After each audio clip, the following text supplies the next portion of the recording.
Hola, ¿cómo están amigas, amigos de AMIB?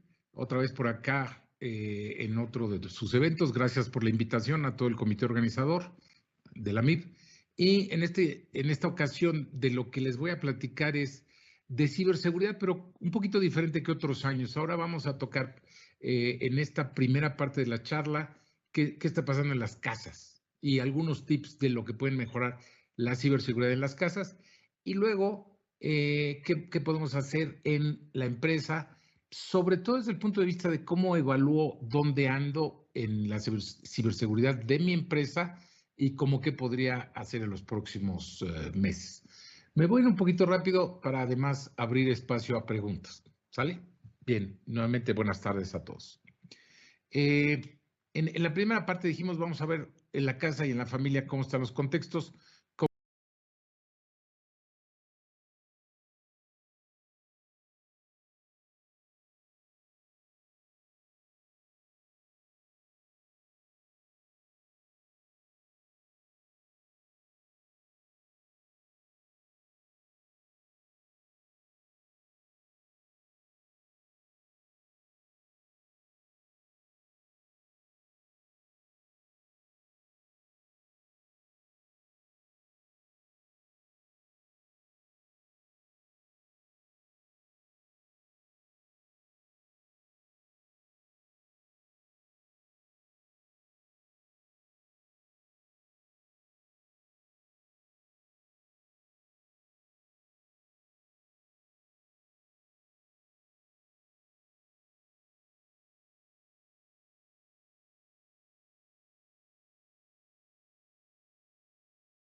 A nivel de casa o a nivel de empresa.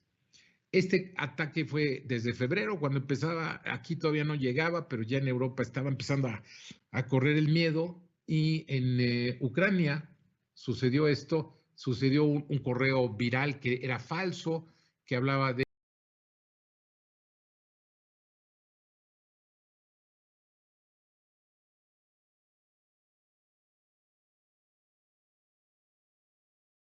hicieron unos, porque corrió el miedo y la sensación de que el gobierno no estaba haciendo lo correcto. Si se fijan aquí, esto es de Kiev, Ucrania, ¿no?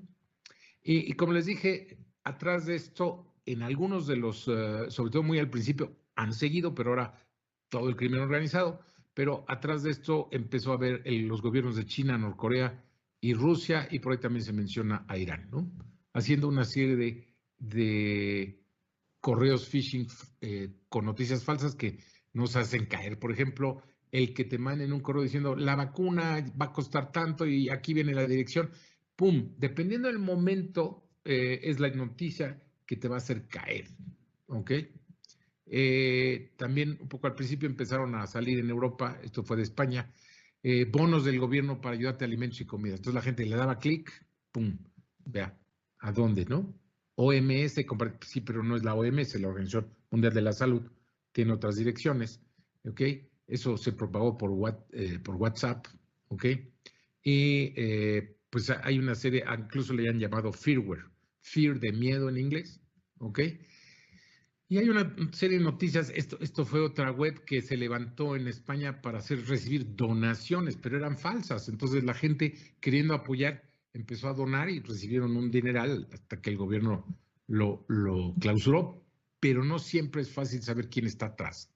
Es muy fácil para cualquier gente en cualquier parte del mundo subir una página, decir que es una página de ayuda altruista, la gente empieza a colaborar y pues sí, a lo mejor el gobierno te la tumba, pero ya recibiste miles o varios miles de dólares, ¿no?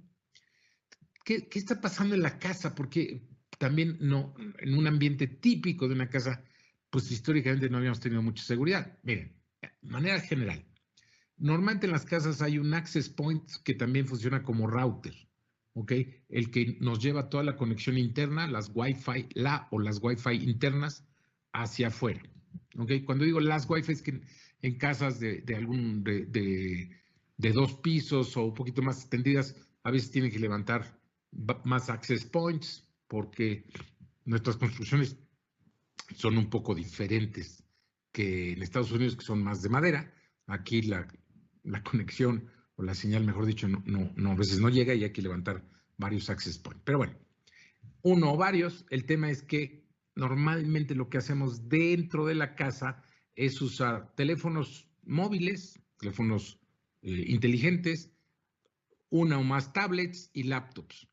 Antes del COVID, pues a lo mejor simultáneamente a veces no había nadie, el niño estaba o los niños estaban en clase, la mamá estaba haciendo cosas internas o se había salido, el papá trabajando o la mamá trabajando, a veces el papá se queda en casa, pero a veces no había nadie conectado. Hoy en día casi siempre está alguien conectado por las clases, por el trabajo en casa. Esto se ha estresado mucho en diferentes sentidos.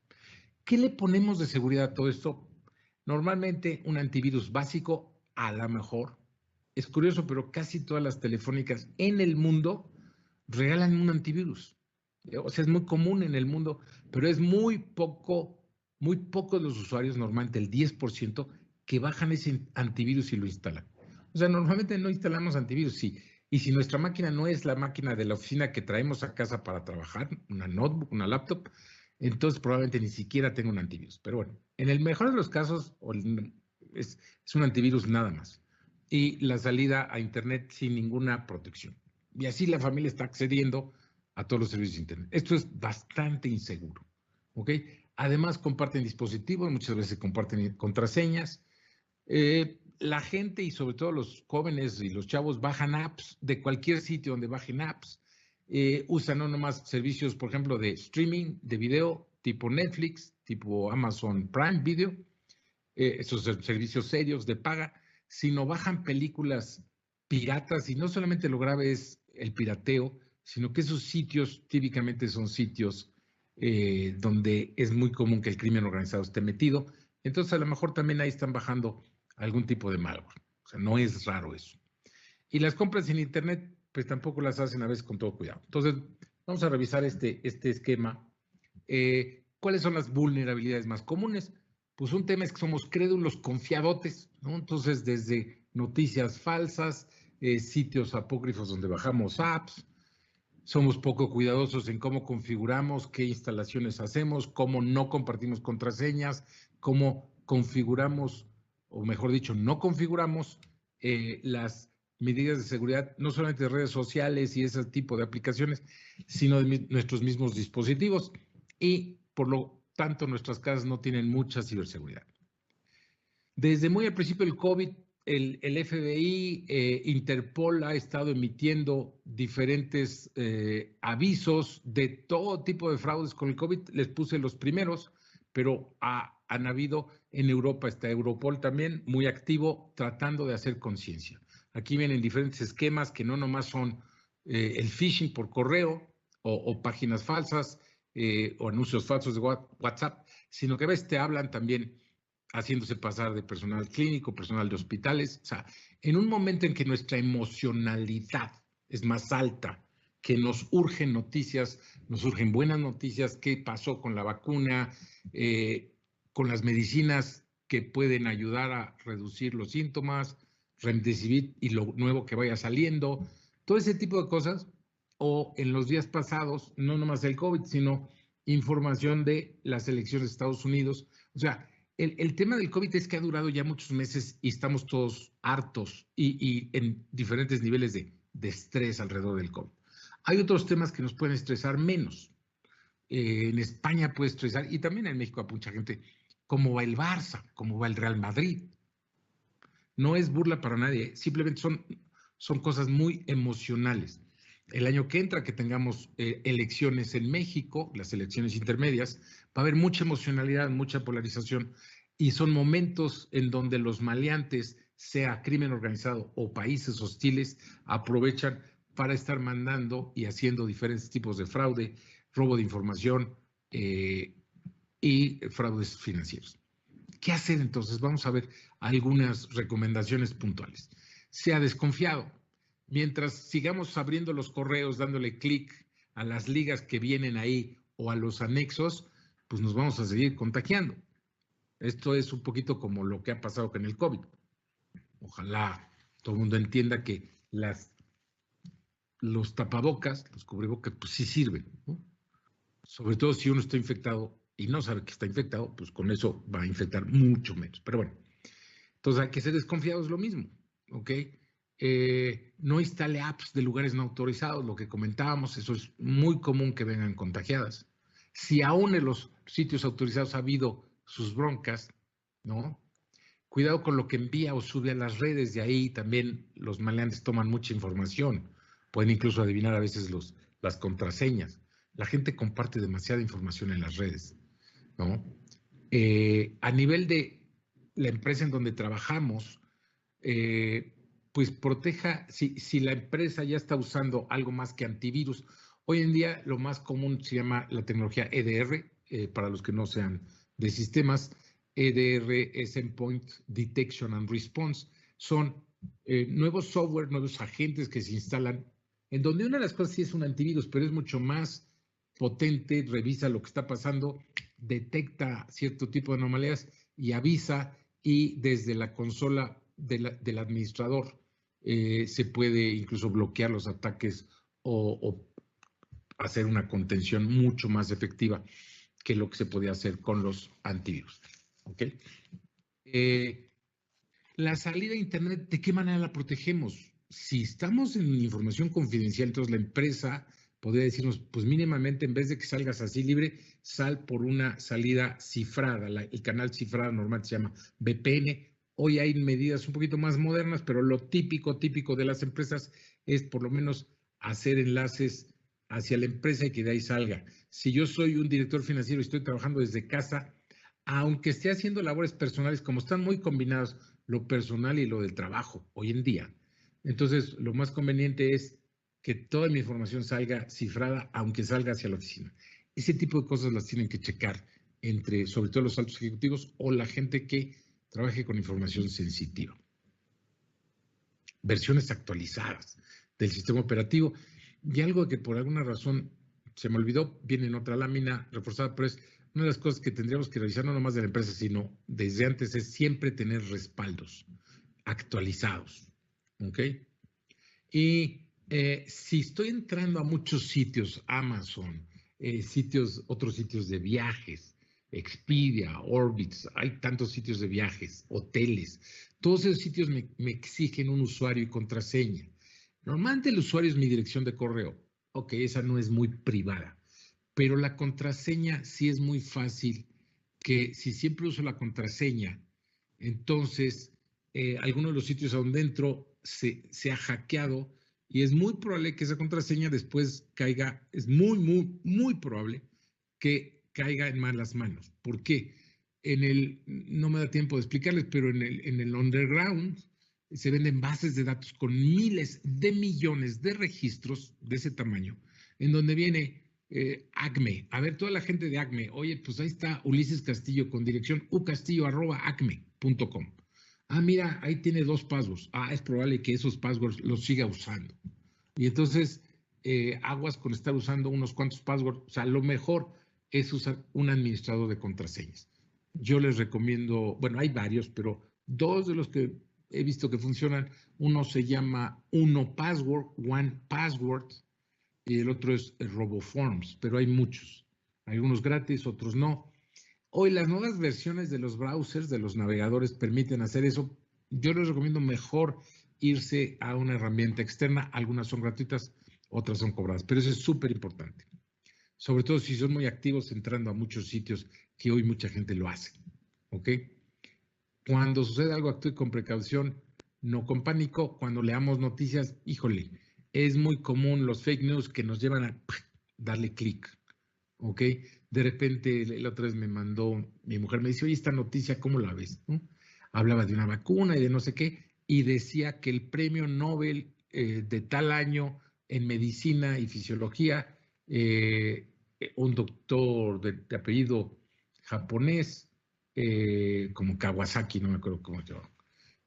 Y entonces googleé, y efectivamente ese premio Nobel sí había ganado ese señor, pero él no había dicho eso.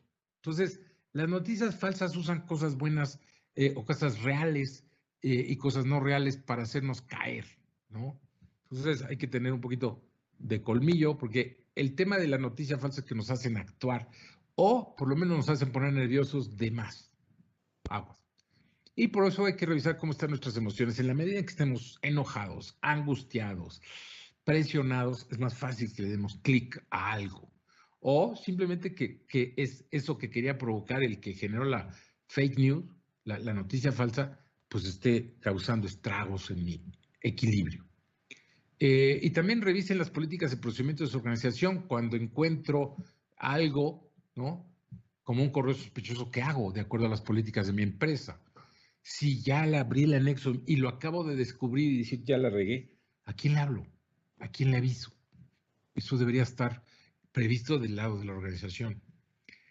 Y como comentábamos, puedo usar una VPN, o sea, para salir de manera más segura, por lo menos hacia mi empresa y de ahí navegar, pero yo sé que en mi empresa esa navegación está más protegida. Por lo menos los ejecutivos deberían de poder hacerlo, aún para temas personales, porque hoy está muy mezclado, repito, las cosas. Y otra recomendación es, pues hay que conocer un poquito más de estos riesgos, ¿sale? Aquí viene, me voy a pasar un poquito rápido ya para entrar a la segunda parte. Este material de todas maneras lo va a tener a mí para distribuirlo a los más posibles, pero por ejemplo estas son recomendaciones de Europol, ¿ok?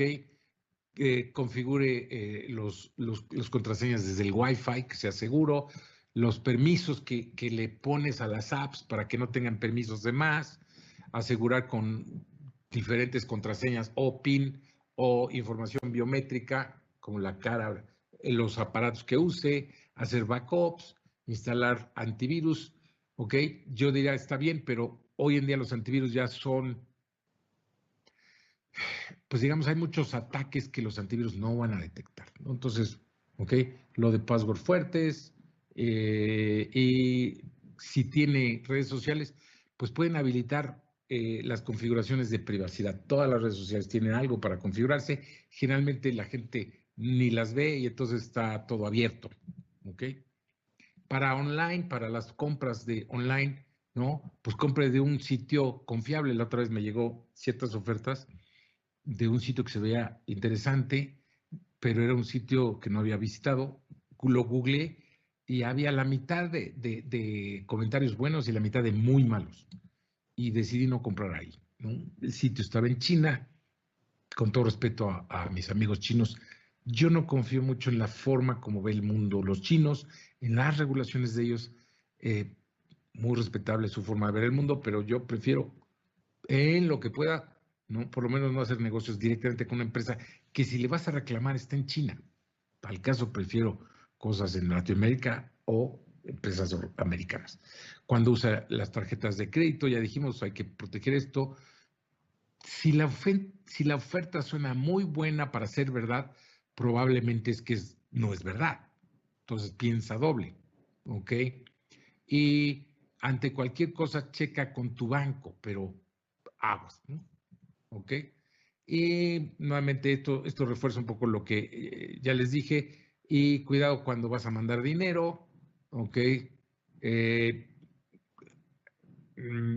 No compartas información que no viene de sitios oficiales, porque luego también un fake news, nosotros mismos lo estamos propagando y al otro día se sabe que es fake news, ya se lo mandamos a 1000 contactos, ¿no? Nosotros somos causantes también de que corra o que cunda el pánico.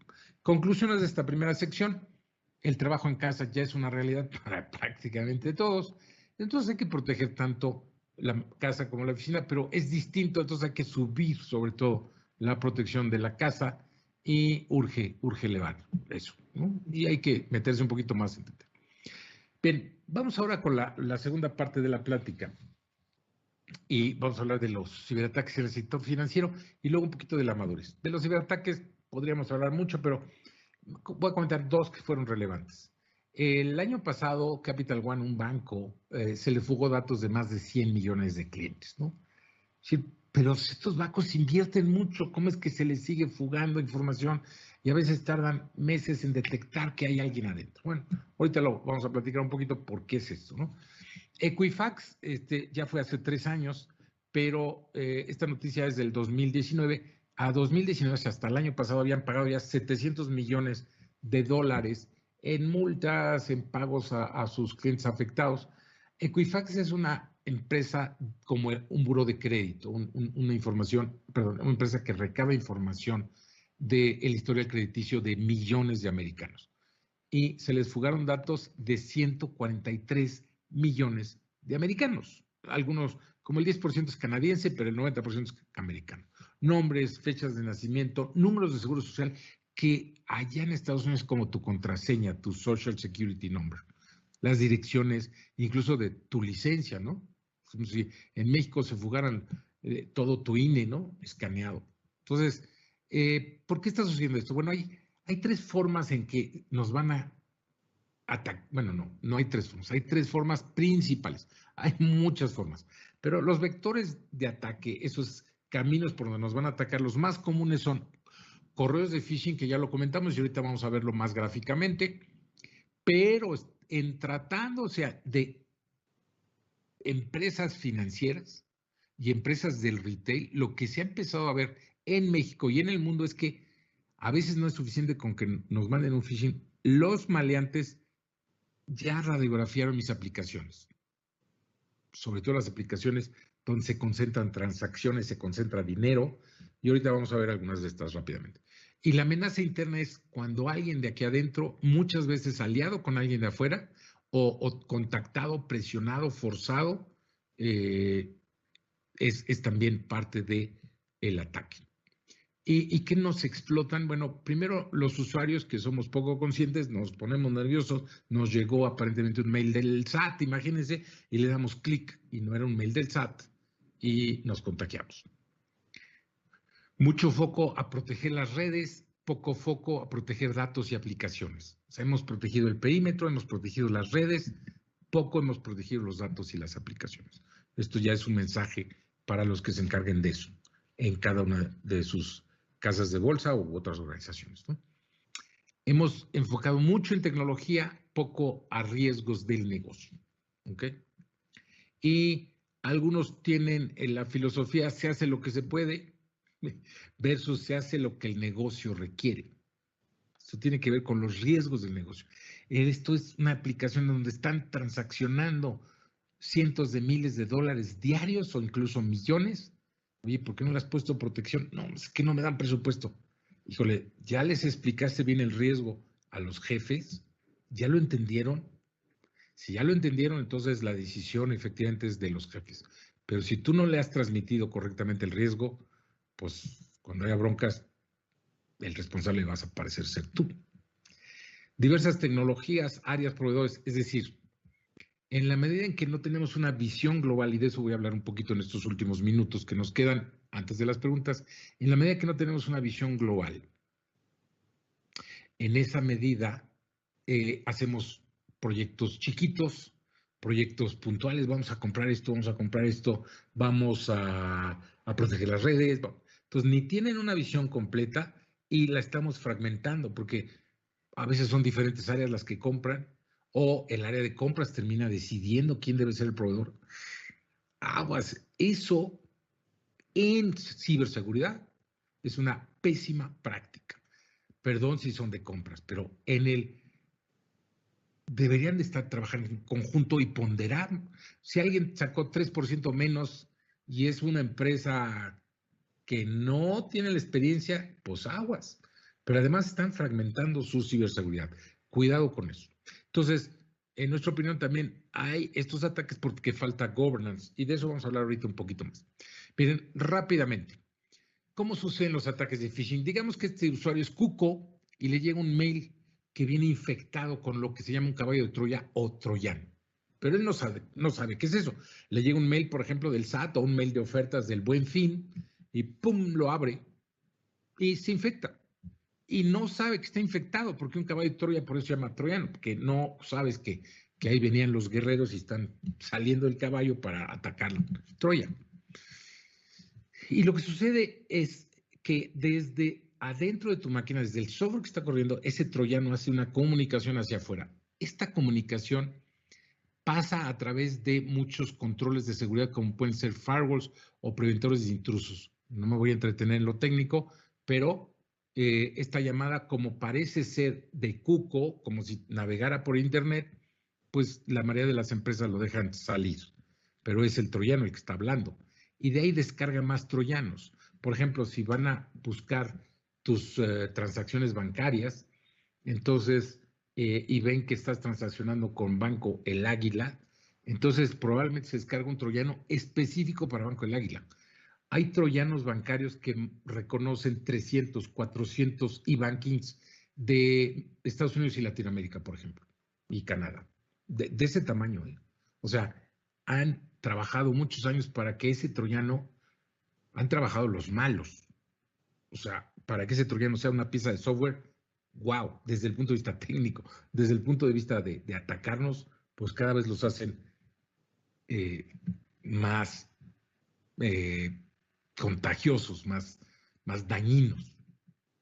Y hay una cosa que una vez que me infectan, buscan en los vecinos de la red a quién más van a infectar. Entonces, si infectan un equipo de mi hijo, probablemente después van a infectar un equipo mío, de mi esposa, y a lo mejor si hay una VPN, se van a ir por la VPN, ¿eh? O sea, y van a tratar de brincar hacia otras redes que en este caso son de la empresa. O sea, esto no es nuevo, pero cada vez es más común. Antes, hace 5 o 6 años eran ataques avanzados, más o menos raros, hoy son muy comunes. ¿Okay? Y de ahí, cuando encuentran una máquina que vale la pena de un administrador o de alguien con el que estaban buscando la información, empiezan a tratar de tener todos los privilegios para acceder, ¿ok? Sobre todo si son servidores. ¿Cuál es el impacto? Robo de información, o nos pueden tumbar algo, indisponibilidad, o van a accesar nuestros sistemas con nivel privilegiado, nivel de administradores. ¿Ok? En el otro estilo, cuando radiografían nuestras aplicaciones, este reporte surgió ya dentro del COVID, vean, mayo del 2020, y le preguntaron a varios encargados de seguridad, CISOs, de instituciones financieras, ¿ok? ¿Cómo veían las cosas? Y, por ejemplo, cómo han aumentado los ataques nada más desde febrero a abril, porque el reporte es de mayo. Si lo sacamos a noviembre, pues seguirán, veremos que la percepción, la vivencia de ellos es que han seguido aumentando. O 82% dicen que los cibercriminales son más sofisticados. Y el punto que quería hacerles mención, 64, 2/3 partes dicen que hay más fraudes de transferencias de dinero, ¿ok? Y un incremento de casi 20% sobre el 2019. Si lo ponemos al día de hoy, yo creo que estas cifras se empeoran, ¿ok? Y miren, lo que sucedió hace 2 años con el SPEI, que aquí hasta el gobernador del Banco de México tuvo que salir en los medios. Aquí todavía se ve a Loret de Mola, que estaba todavía en la televisora, ya después pues, se dieron las gracias. No me voy a meter en esos temas escabrosos, pero y quizá ahora es más divertido con Broso, a mí me encanta verlo. Puedo no estar de acuerdo con lo que dicen, pero es muy divertido. Pero bueno, regresando al tema. El ciberataque del SPEI fue un ataque a las aplicaciones, a las aplicaciones del SPEI de más de un banco y de institución. De hecho, empezó con una casa de bolsa y con un banco del gobierno, y luego fueron los casos más conocidos de 2 o 3 bancos más. Pero no nomás está pasando en México. Pocos meses después del SPEI sucedió un ataque muy parecido, porque me tocó en una reunión el año pasado en Lisboa de cibercrimen, que hubo una exposición con un experto que había revisado este caso del Cosmos Bank, nos lo explicó y después tuve la oportunidad de platicar con él. Esto fue en la India, bueno, el evento fue en Portugal, pero este caso del Cosmos Bank fue en la India. Se robaron solamente 13.5 porque todo estaba pensado en robarse más de 100 millones de dólares. Pero fue un ataque triple. Por un lado, comprometieron el módulo que centraliza todos los cajeros. En vez de irse a infectar los cajeros o ATMs, los cajeros automáticos, infectaron el software que controlaba todos los cajeros. Y entonces a una cierta hora los cajeros empezaron a escupir billetes, lo que se llama jackpotting, como en Las Vegas. Nada más que ahí son máquinas tragamonedas, aquí eran cajeros. Empezaron a escupir, entonces obviamente los atacantes ya sabían eso, ya estaban listos. ¿Ok? Generaron 3 transacciones de muchos millones de dólares del SWIFT, que es una red de pagos interbancaria. Ya sabían perfectamente. Y lo que ya no viene aquí, viene otras cosas, como el sistema de switch, de switching, ¿no? De transacciones, lo hackearon, pero es parte de lo primero. Lo que no viene aquí es que provocaron un ataque volumétrico en donde tumbaron una parte del banco, se distrajeron mientras metían las transacciones de SWIFT. O sea, fue un ataque triple. Muy interesante, muy avanzado, más avanzado todavía que el SPEI. Entonces, ¿qué está pasando? Nos están radiografiando las aplicaciones, nos están moviendo la programación porque no tenemos un control completo del desarrollo de aplicaciones. Y esas transacciones las están metiendo y se están procesando porque parecieran auténticas. Si ponemos controles y hacemos un desarrollo seguro, no pasa esto, es casi imposible. Pero los desarrollos que están teniendo, incluso los bancos, apenas le están metiendo los controles necesarios. Hago hincapié porque aquí poco se ha avanzado y nos damos cuenta después del impacto. Y última parte para entrar ya a la recta final. Tenemos muchas veces la colaboración de alguno de nuestros empleados que fue tocado por el crimen organizado o que es del crimen organizado. No me voy a meter en detalles, pero los reportes marcan que esto es más o menos común. Los reportes más optimistas marcan 25-30% de incidencia de los ataques que fueron ayudados. Este reporte es más grave, habla de casi la mitad, dependiendo de quién lo mide, de los ataques de los ataques financieros importantes, son provocados, repito, casi la mitad, en este caso, por gente interna y gente externa ayudándose unos a otros. Bueno, entonces, ¿cómo evolucionamos nuestra ciberseguridad? Vamos a ver rápidamente 6 dimensiones. Para nosotros, un enfoque integral debe ser una visión de todo lo que hay que cubrir. Ahorita vamos a ver 6 dimensiones. Hay que enfocarnos a los riesgos del negocio, no a las modas tecnológicas, no a la nueva herramienta tecnológica que nos acaba de presentar un proveedor, que se ve padrísimo, sí, pero ¿qué tanto nos mejora los riesgos? Y en qué nivel de madurez vamos, ¿ok? Entonces, para esto, imagínense que tenemos unas oficinas principales, tenemos algunas oficinas regionales, los altos ejecutivos porque tienen chamba particular, ellos pocos se han involucrado, tenemos un centro de datos a lo mejor en un espacio físico o con un tercero, o incluso parte físico aquí y parte en la nube, y tenemos clientes vía web. Y normalmente tenemos alguien que está monitoreando la seguridad, aunque sea un área interna pequeñita o un proveedor externo, ¿ok? Y todo esto está interconectado por WAN, una red que tenemos con algún proveedor, ¿ok? Y hacia Internet normalmente nuestros clientes vía web y que usan apps, ¿ok? Entonces vamos a ver muy rápidamente las 6 dimensiones. Miren, cuando hablamos de infraestructuras digitales, lo que queremos es mayor visibilidad, cosas que me cubran. Por ejemplo, a un nivel básico hablamos de protección perimetral, de antivirus y de algún control de configuraciones, aunque no muy disciplinado. Pero en un nivel intermedio tenemos que hablar ya de cifrados, de VPNs, de Next Generation Firewalls, de que todo el que accede a la red lo accede de manera segura, el mismo switch o el access point verifica quién está accesando. Eso se llama Network Access Control. Hay diferentes marcas, ¿no? Esto no avala ninguna marca en especial, es el estilo de Telegram. Como comenté hace rato, de antivirus a EDRs, pero también empezar a hacer protección aplicativa a través de firewalls enfocados a las aplicaciones y a las bases de datos. Y también empezar a hacer un control de configuraciones, control de cambios más ordenado. Empezar a seguir algo como ITIL o ISO 20000. Y luego, ya en cosas más avanzadas, hay un concepto que se llama Zero Trust, en donde la idea fundamental es nadie confía en nadie y por lo tanto tienes que poner diferentes niveles de granularidad en las aplicaciones, en los usuarios, en los módulos, en las máquinas virtuales, en los containers, etcétera. Además de seguridad en el cloud, sondas de engaño. Esto en general habla de un nivel avanzado en esta dimensión, ¿ok? Y nuevamente en la parte de procesos, algo también con semiautomatizado, por ejemplo, y que aproveche la tecnología.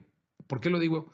La mayoría de las empresas que hemos visto con firewalls de nueva generación, lo que se llama Next Generation Firewalls, un alto porcentaje, cuando vamos y los revisamos, no están bien configurados.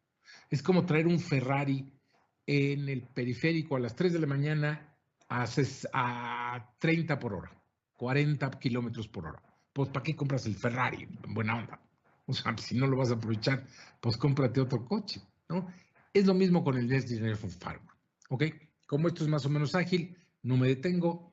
Otro proceso o otra dimensión súper importante y complementaria es cómo detecto y respondo a las amenazas, a las ciberamenazas. La evolución es hacia entenderlas cada vez mejor, analizarlas y tomar acciones oportunas. Entonces, nuevamente, en un nivel básico prácticamente tengo consolas separadas, personal nada más a veces, no es tiempo completo, o sea, tiempo completo es 7x24, porque las amenazas aparecen en cualquier momento, y realmente no hay un proceso, no hay prácticas de manejo de incidentes, de ciberincidentes o incidentes de seguridad. Esto es diferente al incident management de ITIL, no me da tiempo de entrar en detalles, pero cuando ya integro todas las consolas, pongo un correlacionador o 100, pues ya estoy en un nivel intermedio, ya tengo personal, ya tengo algún tipo de SOC, puedo detener lo normal. Y cuando ya estoy más avanzado es que tengo una visión completa de lo que está pasando en mi organización a súper profundidad. Algunas cosas están automatizadas. Incluso los nuevos ataques que están sucediendo los tengo a través de algo que se llama feed o alimentación. Eso se llaman feeds de ciberinteligencia. Colaboración internacional, o lo tengo yo o mi proveedor, y hay un concepto que es el Purple Team, que son como los hackers éticos y los que operan trabajando para simular ataques y ver qué tan bien soy. Esto es un nivel avanzado junto con un equipo avanzado de manejo de incidentes. Cuando mi organización no me da el tamaño, pero sí la necesito, entonces tengo que ver un tercero que me la dé. ¿Ok? No estoy tratando de autopromocionarme, pero simplemente es a qué nivel requiero realmente la seguridad y dónde estoy y qué necesito. ¿Ok? En la tercera dimensión es la seguridad aplicativa. Lo que necesitamos es de punta a punta en todo el ciclo de desarrollo. Nuevamente me voy rápido. Entonces, si tengo pocos controles, por ejemplo, algunas personas me dicen, no, ya tengo desarrollo seguro. ¿Qué estás haciendo? No, estamos haciendo pruebas de hacking, eso es pentesting, ¿ok? Pruebas de penetración. Y estamos revisando el código por una herramienta automatizada. Oye, eso es padrísimo, pero eso es pues un nivel básico. ¿Cómo? Sí, porque en un nivel más amplio deberías tener políticas de codificación, deberías tener esas pruebas, pero no más las estáticas, sino las dinámicas. Y en un nivel avanzado, todo el ciclo desde el diseño, el desarrollo, las pruebas y la operación. Por ejemplo, el diseño, modelamiento de amenazas, casos de abuso, la arquitectura de punta a punta, bien mapeada, dónde están los riesgos. Los bancos apenas están haciendo esto en general, ¿eh? Entonces, cuidado, porque las aplicaciones críticas, en la medida que transmiten mucha lana, son las que nos están radiografiando. Vámonos con la siguiente dimensión, factor humano. El factor humano, la idea es crecer en conciencia y competencias de ciberseguridad, pero no solamente para los técnicos, se trata de usuarios, técnicos y ejecutivos. Entonces, obviamente, en un nivel de evolución, en un nivel básico, lo que tienes es unas sesiones de conciencia de ciberseguridad. Oye, ¿eso es mejor que nada? Sí, pero a lo mejor les das una sesión de 1 hora, 2 horas al año. Híjole, pues está bien, pero es difícil que con eso cambien los comportamientos. La capacitación técnica es esporádica y los directivos en general no están involucrados. En un nivel intermedio, pues vas mejorando. Hay un plan continuo de cultura y conciencia, involucras, ya hay un plan de capacitación para los puestos técnicos, ya es más sólido, los técnicos se están capacitando muy bien, se persiguen certificaciones y los directivos están más metidos en esto. Y ya en un nivel avanzado, el plan de concientización está orientado a cambios de comportamiento, se simula phishing, se simulan incidentes y se ve que todo el mundo ya esté preparado. Las descripciones de puestos están muy bien desarrolladas, hay todo esto mezclado con el governance y los directivos son los patrocinadores, están totalmente involucrados. Y también el personal de sistemas. ¿Por qué los menciono? Porque a veces los de personal de sistemas son los que meten más inseguridad, porque no configuran de manera segura routers, PCs, servidores, bases de datos, etcétera, etcétera. Entonces, el factor humano es fundamental. Y ya casi para terminar, vamos a ver, en la dimensión riesgos, ¿no? El objetivo es que cada vez sea más ágil, más completo, que haya métricas y que se tomen las decisiones adecuadamente por los diferentes, en inglés llaman stakeholders, los involucrados. Entonces, en ese sentido, a nivel básico hay políticas, pero si se incumplen, pues no hay muy claro qué pasa. Entonces se comparten passwords, ¿no? Nunca cambian sus passwords, llevan 2, 3 años con las mismas contraseñas, ¿no? Ejercicios de análisis de riesgos ahí de vez en cuando, ¿ok? Y pues no hay un responsable realmente de la ciberseguridad. En un nivel intermedio hay un programa con iniciativas claras sobre ciberseguridad, hay políticas y hay consecuencias. Se hace un análisis de riesgos por lo menos anualmente con análisis de vulnerabilidades y pruebas de penetración o PTs o pentesting son pruebas de penetración, ¿no? Penetration testing. Y hay ya un pequeño grupo responsable. Y en un nivel avanzado de ciberseguridad, el programa es prioritario, se refuerza a todos los niveles, esto viene muy mezclado o muy de la mano del factor humano. Hay métricas claras, cómo vamos, dónde hay que meter todavía más seguridad, dónde estamos bien. El análisis se actualiza continuamente, hay ejercicios de simulación junto con el CyberSOC, hay un enfoque evolutivo.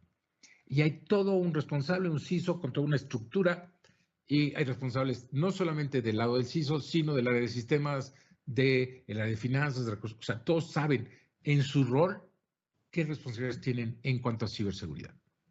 Esto es como para que vayan evaluando en cada una de las 6 dimensiones donde vamos. Y la última, y no menos importante, algo que se ha descuidado o que ha venido a evolucionar un poquito más tarde, es lo que llamamos ciberinteligencia. Ciberinteligencia es estar viendo qué está pasando allá afuera y cómo nos puede afectar. ¿Ok?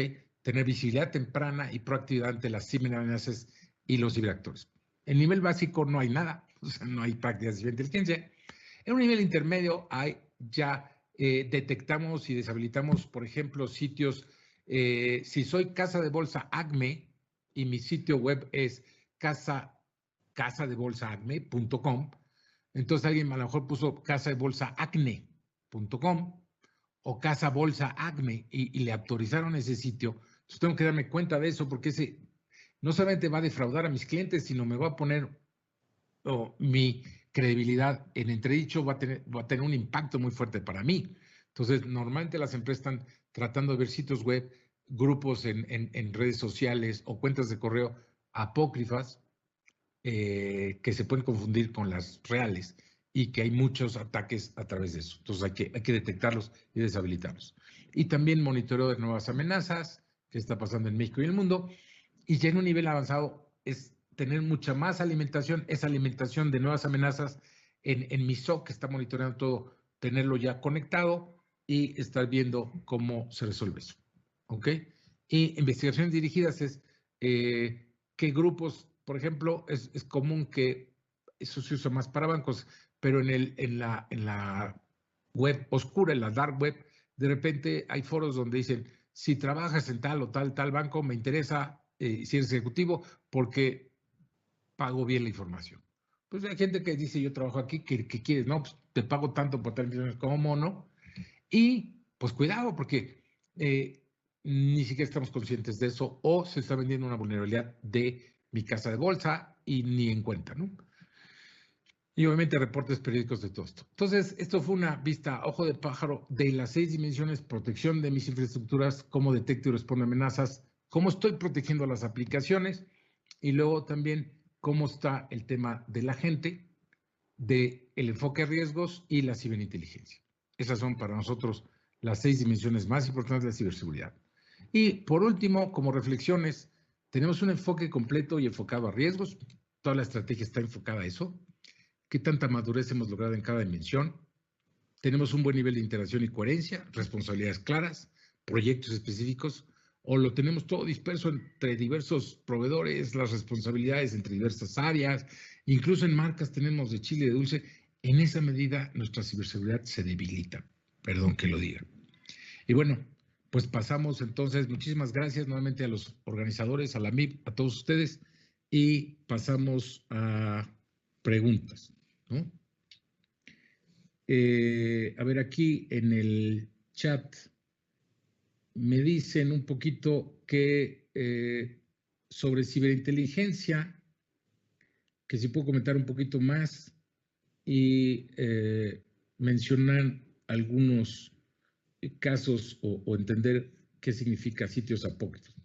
Miren, como les decía, ciberinteligencia no ha evolucionado tanto en México, en general en el mundo evolucionó un poquito después y con prácticas tomadas de cosas del gobierno. En los gobiernos desde la época de los egipcios hacen inteligencia, porque inteligencia quiere decir como gobierno, ¿qué están haciendo mis vecinos que me puede afectar?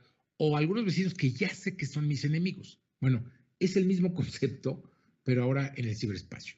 Entonces, la preocupación más común es cómo protejo mi marca. Si mi marca es, soy un hacedor de coches, entonces los ataques comunes es que alguien levanta un sitio con algo muy parecido a mi marca, que se vea igual el sitio. Eso es muy fácil copiar el sitio para vender coches, ¿no? O lo que le pasó a una de las constructoras, quizá la constructora de más tradición en México, no digo el nombre, pero le ha pasado a otras, que de repente aparece un anuncio en algún medio de internet en donde dice vendemos maquinaria pesada. Y entonces, no sé, aparece un trascabo que, por decir algo, costaría $1,000,000 y que seminuevo costaría 700,000, aparece a 250,000. O sea, gangas. Si quiere garantizarlo, deposita esta cuenta, 10% del precio, y con eso ya lo cerramos. Usted nos manda esto y viene por su trascabo, ¿no? O por su grúa, o por su camión de tantas toneladas. Pero ahí venía la lista, venía el logo de la empresa, pero no era, digamos, la constructora, sino era un dominio parecido que la gente es muy despistada, no se fija y mandan el mail. Llegaron a las oficinas y pues ¿cuál? Pues era un fraude, ¿no? Entonces, ciberinteligencia significa cuidar lo que hay afuera. Nuevamente, protección de marca es el caso más común y sitios apócrifos hay se están proliferando porque uno puede abrir los dominios y tenerlos hospedados. Por ejemplo, sí puedo decir que GoDaddy es de los proveedores de hosting más problemáticos de tratar en el mundo desde el punto de vista de ciberinteligencia, dicho por varios de nuestros aliados y por nosotros. O sea, no es contra ellos, pero deberían ser mucho, mucho, mucho más serios. Para que te hagan caso se necesita literalmente un milagro. Pero la mayoría de los proveedores y sitios que registran dominios, etcétera, son bastante serios y actúan rápido para que GoDaddy te dé de baja a uno de sus clientes y el crimen organizado ya lo sabe.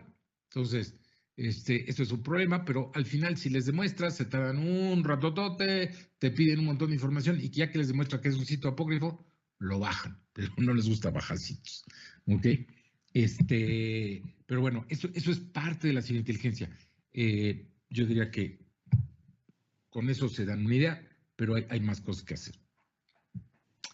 A ver, acá nos están mandando una muy buena pregunta, que si podemos ampliar un poquito dos cosas. por un lado, la seguridad en el Internet de las cosas y por otro lado, algo que comentamos muy brevemente que se llama Zero Trust, ¿ok?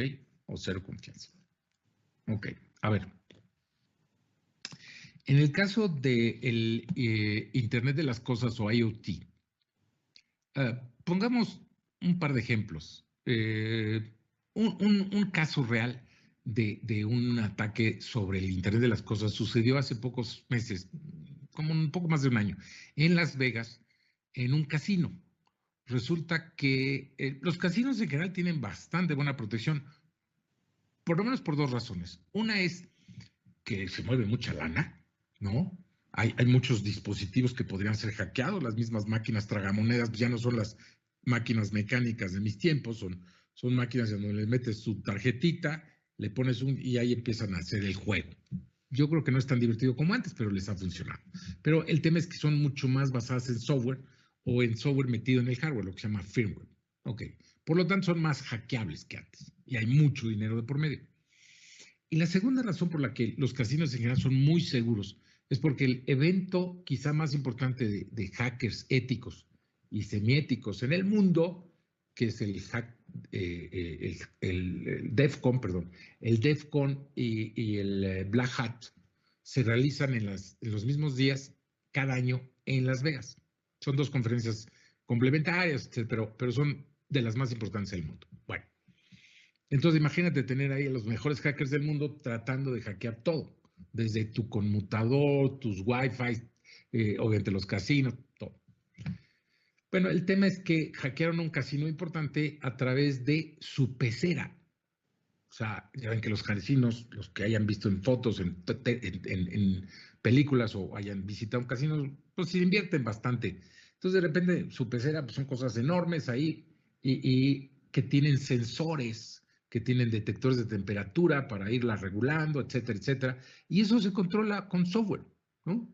Entonces, hackearon todo el sistema de las piscinas, donde le ponen los peces, las peceras. Y a través de entrar de ahí, como eso estaba interconectado, entraron y empezaron a hackear el casino. Se dieron cuenta, pero ya se habían robado algún dinero. Y eso es un ejemplo de IoT. Otro ejemplo de IoT es muchas cámaras IP, es otro estilo de IoT, de Internet de las Cosas. Esas cámaras ya de fábrica son IP, o sea, alámbricas o inalámbricas, se conectan con un sistema y de ahí controlas, pero a veces esos sistemas son inseguros. Hace 2 años el mayor ataque volumétrico se hizo porque comprometieron literalmente millones de esos equipos y hicieron que generaran tráfico hacia una cierta dirección y tumbaron una gran parte de Internet en Estados Unidos, porque un proveedor que se llama DYN, D-Y-N, que es el proveedor más fuerte en Estados Unidos de dominio, digamos, de DNS, no me quiero entrar en detalles técnicos, pero lo tumbaron y entonces a través de eso, si tú querías entrar, por ejemplo, a Bank of America o a Disney.com, le ponías Disney.com, eso se traduce en una búsqueda en los DNS, pero los DNS estaban tumbados. No estaba tumbado Internet, estaba tumbado el servicio, pero eso casi es lo mismo, porque no podías entrar a Disney, excepto que supieras que Disney es el 138.14.125.2. Estoy inventando el número, pero no sabes la dirección IP de las cosas. Tú le pones Disney.com e Internet te lo traduce a las direcciones IP. El servicio de traducción, el DNS, estaba tumbado para casi toda la Unión Americana. Entonces, si ustedes vieran un mapa de calor de ese ataque, es impresionante todo lo que tumbaron en Estados Unidos. Son dos ejemplos del ataque con IoT. Y por último, Zero Trust. A ver, conforme todo está interconectado, las aplicaciones se hacen cada vez más granulares. No nos da tiempo de entrar en detalles, pero hay un concepto que se llama microservicios y los microservicios funcionan en algo que son como maquinitas virtuales, que son containers. No es exactamente lo mismo, pero el tema es que hoy las aplicaciones son más, los modulitos están más chiquitos y todos están interconectados. Entonces, la filosofía Zero Trust digamos, es más grave que lo que era la filosofía Trust but Verify. Trust but Verify es, bueno, sí confía, pero verifica quién es. No, aquí es, no confíes en nadie hasta que muestre quién es. No nomás en los usuarios, sino una aplicación o un modulito platicando con otro. Eso requiere de una seguridad más granular. Entonces, la mayoría de los proveedores están sacando sus productos para proteger las redes, para proteger las bases de datos, para proteger las aplicaciones, la identidad digital, en un camino hacia Zero Trust. Hoy en día es más una promesa que una realidad, es un camino, un objetivo más que una realidad, pero es cómo vas haciendo todos tus componentes cada vez más seguros porque todos se checan quién es quién. Es como si todos en el mundo usáramos tapabocas, usáramos guantes y no saludáramos literalmente ni a los que viven con nosotros. Siempre, hola, ¿cómo estás? O de codito. O sea, bajaríamos el COVID a cero. En China están haciendo eso en el metro, ¿no? Checas quién eres, hacen un montón de cosas. Bueno, ese es un concepto de Zero Trust aplicado a la vida real y por eso los contagios prácticamente los bajaron a cero. Eso tiene implicaciones, sí, por eso es que eso significa que cuando hagas las aplicaciones tiene que ser más granular, bueno, perdón, esa granularidad tiene que ser que todos los modulitos se verifiquen entre sí, que haya cosas que permitan hacer esa autenticación y autorización de módulos, de componentes, de routers, de switches, de usuarios. Sí, por eso hay diferentes rutas, cada fabricante está liberando eso. El Zero Trust nos va a dar mucho de qué hablar, probablemente el año que entra, si me invitan, pueda alargarme más sobre este asunto, valdría la pena porque cada fabricante está definiendo cómo va a llegar a este Zero Trust. Algunos lo hacen sobre todo basado en la red, entonces es Network Access basado en Zero Trust, otros más en la aplicación, otros más en la identidad, pero es como voy llegando a una arquitectura en donde, como nadie confía en nadie, esa arquitectura es paranoica, pero como fui llegando poco a poco, no es costosísima y funciona y no te frena el negocio, porque hoy si pones algo súper paranoico, súper seguro, probablemente vas a detener el negocio o vas a requerir inversiones muy fuertes. Entonces, este concepto lo van a estar escuchando cada vez más y es parte de un nivel de madurez. Hoy no conozco a nadie en México que realmente tenga un Zero Trust, pero algunos de los clientes ya están viendo cómo ir migrando y obviamente ya tienen un cierto nivel de avance. El tema es, repito, definir cómo va a ser tu ruta. ¿Ok? Yo diría que pues con esto me despido. Espero que sigan teniendo un evento muy bueno, que esto les haya servido tanto a nivel casero como a nivel de la empresa.